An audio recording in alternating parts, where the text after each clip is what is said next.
ಮುಖೇಶ್ ಅಂಬಾನಿ ಒಡೆತನದ Reliance company digital ಕ್ಷೇತ್ರದಲ್ಲಿ ಹೊಸ ಕ್ರಾಂತಿಗೆ ಈಗ ಮುಂದಾಗಿದೆ. ಇಂದು ಮುಂಬೈನಲ್ಲಿ ಮುಖೇಶ್ ಅಂಬಾನಿ ತಮ್ಮ ಮಹತ್ವಾಕಾಂಕ್ಷಿಯ ಜಿಯೋ ನೆಟ್ವರ್ಕ್ ಆಕರ್ಷಕ ಯೋಜನೆಗಳನ್ನು ಅನಾವರಣಗೊಳಿಸಿದ್ದಾರೆ.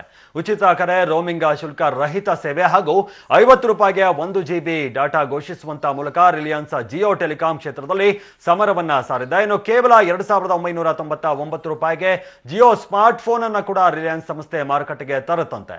ಸೆಪ್ಟೆಂಬರ್ 5ರಂದು ಅನಾವರಣವಾಗಲಿದ್ದು ಆರಂಭಿಕ ಕೊಡುಗೆಯಾಗಿ ಡಿಸೆಂಬರ್ 31ರವರೆಗೆ ಎಲ್ಲಾ ಸೇವೆಗಳು ಗ್ರಾಹಕರಿಗೆ ಉಚಿತವಾಗಿ ಲಭ್ಯ ಆಗುತ್ತಂತೆ.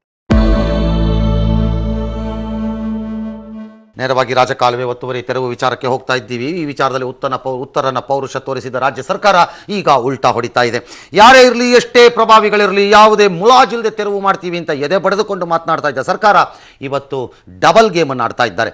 ಬಡವರು, ಮಧ್ಯಮ ವರ್ಗದವರ ಮನೆಗಳನ್ನು ರಾಜಾರೋಷವಾಗಿ ಕೆಡವಿ ಈಗಷ್ಟೇ ಬರುತ್ತಿರುವ ಮಾಹಿತಿಗಳ ಪ್ರಕಾರ ಗಣೇಶ ಗೌರಿ ಹಬ್ಬಕ್ಕೂ ಮುನ್ನವೇ ವಾಹನ ಸವಾರರಿಗೆ ಒಂದು ಶಾಕಿಂಗ್ ನ್ಯೂಸ್. ಪೆಟ್ರೋಲ್ ಹಾಗೂ ಡೀಸೆಲ್ ಬೆಲೆಯಲ್ಲಿ ಸಖತ್ತಾಗಿ ಏರಿಕೆಯಾಗಿದೆ. ಡೀಸೆಲ್ ಲೀಟರ್ ಪೆಟ್ರೋಲ್ಗೆ ₹3.38 ಏರಿಕೆಯಾದರೆ ಡೀಸೆಲ್ಗೆ ₹2.67 ಹೆಚ್ಚಾಗಿದೆ.